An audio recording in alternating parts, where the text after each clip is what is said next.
দেখেন মালিক বিন দিনার আলাইহি রাহমার কথা বলছি, যিনি 60 বার হজ করেছেন। তিনি একবার হজে গিয়েছেন, দেখলেন ওই বছর প্রচুর হাজি হলো, প্রচুর হাজি। রাতে ঘুমাতে গেলেন 10ই জিলহজের পরের দিন। যখন ঘুমাতে গেলেন আওয়াজ আসলো গায়েব থেকে, কে জানি বলতেছে খাবের মধ্যে, স্বপ্নের মধ্যে, এই মালিক বিন দিনার, এই বছর যত হাজি আছে প্রত্যেকের হজ আল্লাহ কবুল করছেন একজন ছাড়া। সবার হজ কবুল, একজন ছাড়া। তখন মালিক বিন দিনার খাবে স্বপ্নে জিজ্ঞেস করছেন, হুইজি, কে সে? তখন আওয়াজ আসতেছে মুহাম্মদ বিন হারুন বলখি আলাইহির রাহমা, এক আল্লাহওয়ালার কথা বলছেন যে হারুন বলখির হজ আল্লাহ কবুল করে নাই, তার মুখে মেরে দিয়েছে। তো যখন এই অবস্থা হয়েছে বলতেছে তাকে গিয়ে জানান। মালিক বিন দিনার ঘুম থেকে উঠলেন, ফজর নামাজ পড়লেন, খোঁজা শুরু করলেন।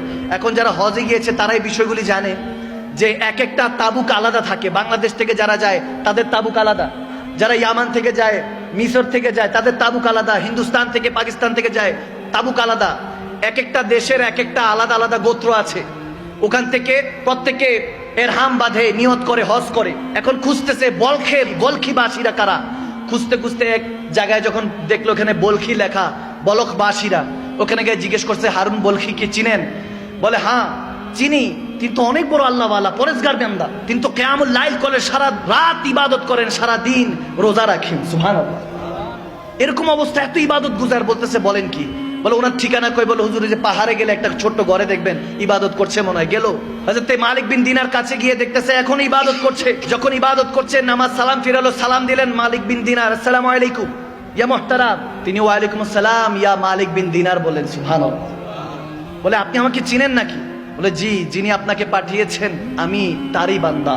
যখন মালিক বিন দিনার বলে আপনি এত পরেজগার ব্যক্তি, আপনি জানেন আমি কে? বলে এটাও জানি, নিশ্চয়ই কেউ না কেউ খাবে আপনাকে বলেছে যে আমার হজ এই বছরও কবুল হয় নাই। অবাক হয়ে গেলেন, স্ট্রেঞ্জ হয়ে গেলেন। বলে ব্যাপার কি?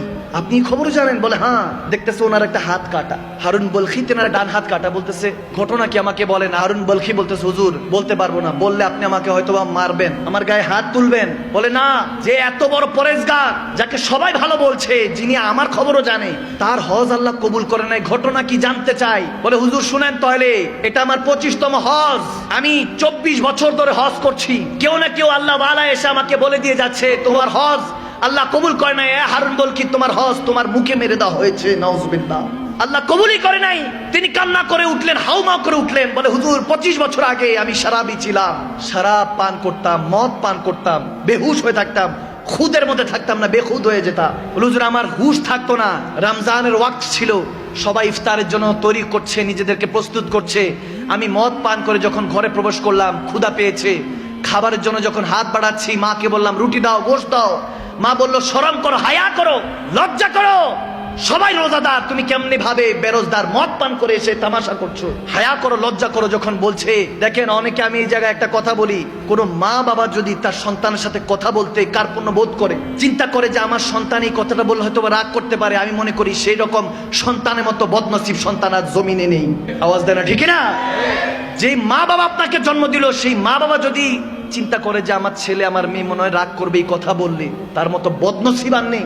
মা বাবা আপনাকে হায়া করছে, আপনাকে ভয় করছে, নাউজুবিল্লাহ, তার মানে আপনার জান্নাত এখন আর সেই আল্লাহর কাছে চৌখাটে, আপনার ঘরে আর জান্নাতটা নাই। ঠিক না ভাইয়ের আমার, বাবার আমার?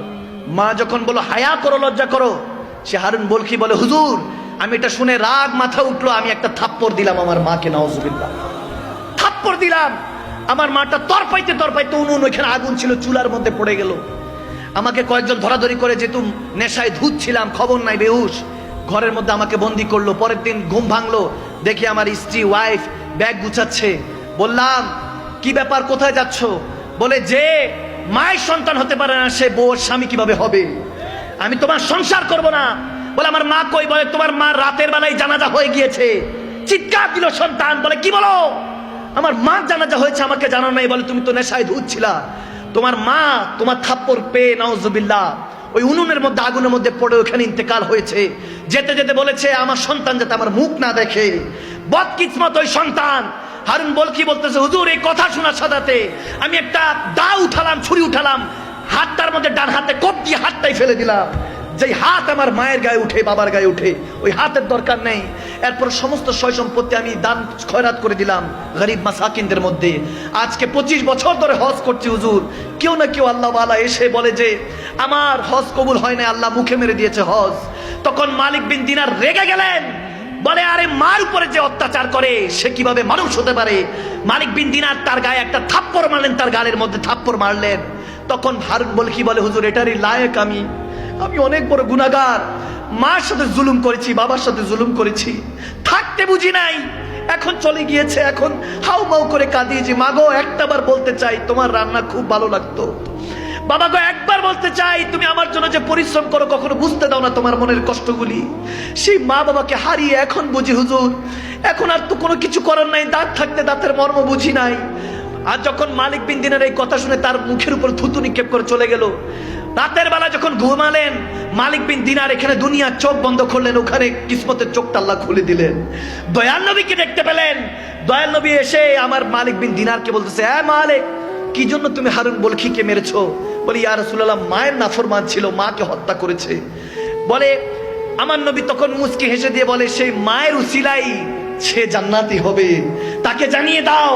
তখন মালিক বিন দিনার বলে, এটা কিভাবে সম্ভব ইয়া রাসূলুল্লাহ? বলে হাসরের ময়দানে যখন সে হারুন বলকিকে টেনে হেসে ওই ফেরেশতারা নিয়ে যাবে, মাকে উঠাবে, আল্লাহ বলবে, এই মা তুমি বলো তোমার কি হিসাব নিকাশ আল্লাহর কাছে। সেদিন ওই মা চিৎকার দিয়ে বলবে, আল্লাহ ওগো পারওয়ারদিগারে আলম, ইয়া রাব্বাল আলামিন, আমার সন্তান আমাকে হত্যা করেছে, আগুনে নিক্ষেপ করেছে, হত্যা করেছে, তাকে কত কষ্ট করে 9 মাস 10 দিন 10 মাস 10 দিন পেটে রেখেছি, আমাকে সে কষ্ট দিয়ে হত্যা করেছে, আমি বিচার চাই। আল্লাহ বলবে, এই বদবখতকে উঠা, ফি নারে জাহান্নামা খালিদিনা, চিরস্থায়ী জাহান্নামে নিক্ষেপ কর। ফেরেশতারা টেনে হেঁচড়ে যখন নিয়ে যাবে তখন সে বারবার চোখের পানি ছেড়ে বারবার তাকাবে মার দিকে, একবার মার দিকে তাকাবে, একবার রাসূলুল্লাহর দিকে তাকাবে। তখন মালিক বিন দিনারকে আমার নবী বলতেছেন যে ওই সময় সে তার মাকে চিৎকার দিয়ে একবার তাকাবে, দুইবার তাকাবে, তৃতীয়বার চিৎকার দিয়ে বলবে, মা গো ক্ষমা করে দাও আমাকে, আমাকে ফেরেশতারা জাহান্নামে নিক্ষেপ করছে। মা তুমি কোথায়? আজকে আমাকে জাহান্নামে নিক্ষেপ করছে। তখন মা চিৎকার দিয়ে আল্লাহর দরবারে হাত তুলে বলবেন, ওগো আল্লাহ, আমি ক্ষমা করে দিয়েছি, তুমিও ক্ষমা করে দাও। ওগো নবী আপনি শাফাআত করুন। আমার নবী বলে, আমি সেই মার আর্তনাদ চিৎকার শুনে বলবো, ভয় পাইস না, টেনশন নিস না, যেখানে মা সুপারিশ করেছে রব্বে কারীম ক্ষমা করে দিয়েছে। ওয়ারযুকনা শাফাআতাহু ইয়াউমাল কিয়ামা, ওই দিন নবী সুপারিশ করে মালিক বিন দিনারকে বলছে, শুধু মার চোখের পানির জন্য, যে মাকে সে হত্যা করেছে আগুনে নিক্ষেপ করে, সেই মা জাহান্নাম থেকে উদ্ধার করে, তার উসিলায় আল্লাহ তাকে জান্নাতি বানিয়ে দিবে। আমি বলতে চাই ভাইয়ের আমার, বিররুল ওয়ালিদাইন, মা বাবার খেদমত করুন। যদি বিছানায়